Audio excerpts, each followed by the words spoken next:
The foundations are being built. His servants have begun to restructure this world. They are bringing in a new age, a new system, a new order of the world. From 1945 and the end of the war through 1989 and the end of the Cold War, we had a worldview. Republican and Democratic presidents alike, from Harry Truman to George Bush, stood for freedom and stood for certain propositions that would make America strong and healthy and grow the middle class and shrink poverty and stand against communism. And after 1989, President Bush said, and it's a phrase that I often use myself, that we needed a new world order. Now we can see a new world coming into view. A world in which there is the very real prospect of a new world order. The new world had been called into existence to redress the balance of the old. In 1990, another old world ended, dominated by the Cold War, and people talked then, in 1990, of a new world order. What they actually meant then was a new political order. And what was not foreseen then, but is obvious now from everything that we see and do, what we experience in every day of our life, is the sheer scale and speed and scope of globalization. And it's only now that we can begin to understand that the world order that globalization brings and what it's going to look like, it's driven forward now not just by the balance of military strength, the Cold War times, or ordinary political power.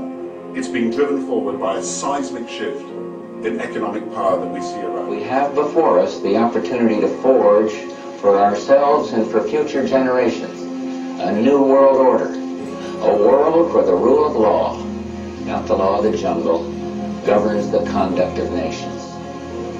When we are successful, and we will be, we have a real chance at this new world order, an order in which a credible United Nations can use its peacekeeping role to fulfill the promise and vision of the UN's founders. Nevertheless, the United States is in a key position to shape this so that the problem of the Bush presidency will be the emergence of a new international order.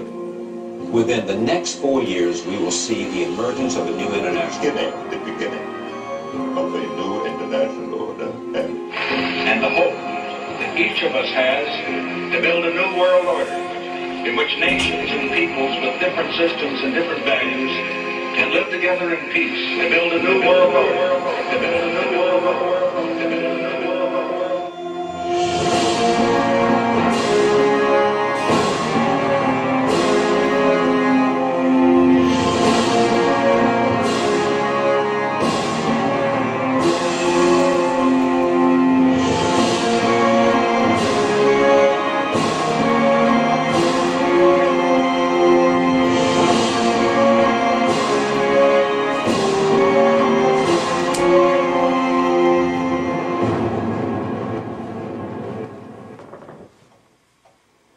Modern Western civilization has an unwritten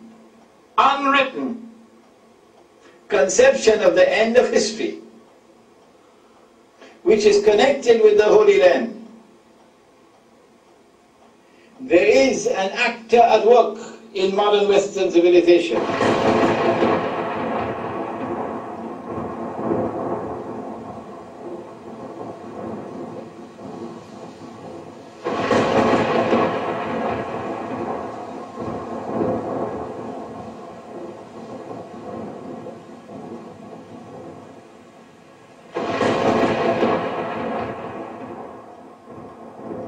And I stood upon the sand of the seas, and saw a beast rise up out of the seas, having 7 heads and 10 horns, and upon his horns 10 crowns, and upon his heads the name of blasphemy. And the beast which I saw was like unto a leopard, and his feet were as the feet of a bear, and his mouth as the mouth of a lion. And the dragon gave him his power and great authority. And he causeth all, both small and great, rich and poor, free and bond, to receive a mark in the right hand or in the foreheads, and that no man might buy or sell, save he had that mark, or the name of the beast, or the number of his name. Here is wisdom. Let him that hath understanding count the number of the beast, for it is the number of a man, and his number is 666.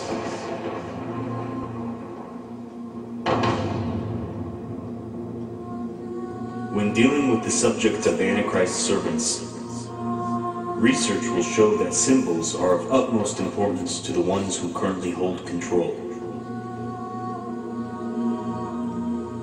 One of the most commonly used symbols in this world is the Royal Coat of Arms. The British College of Heraldry, using a system of guidelines over 500 years old, designed the Royal Coat of Arms. But what makes this symbol so fascinating? Firstly, the Royal Coat of Arms reveals Britain's Hebrew origin. When compared to the Bible, the harp symbolizes Hebrew King David.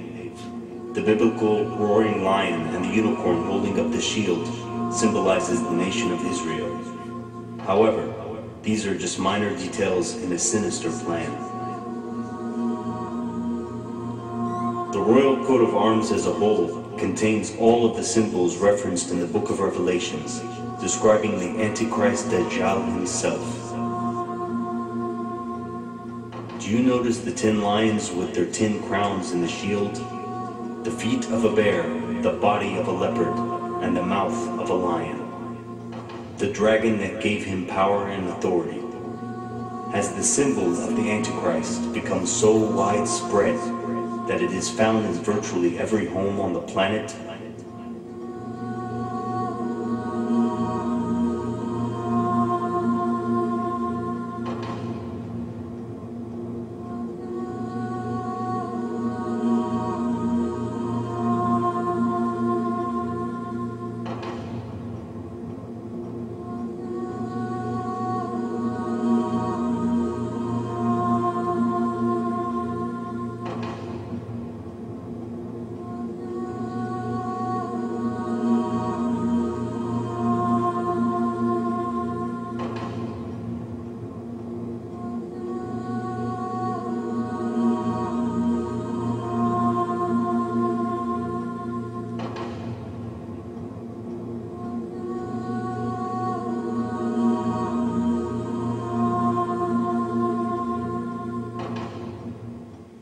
Veni, vidi, vici. I came, I saw, I conquered. What do we make of this? If that was the end of the story, that is already strange enough, but there's more to come. We're talking about a clique, an elite group, whose religion is not the Old Testament, the Illuminati Jews, okay? The rich Zionist billionaires who have grouped themselves together in various organizations and control, as you will see, they control the United States of America, they control Russia, the world's supposed second greatest power, and they control even the Middle East through having the nation of Israel there in its midst, with over 400 nuclear weapons and chemical and biological weapons. And they control the whole world through the power of the United Nations.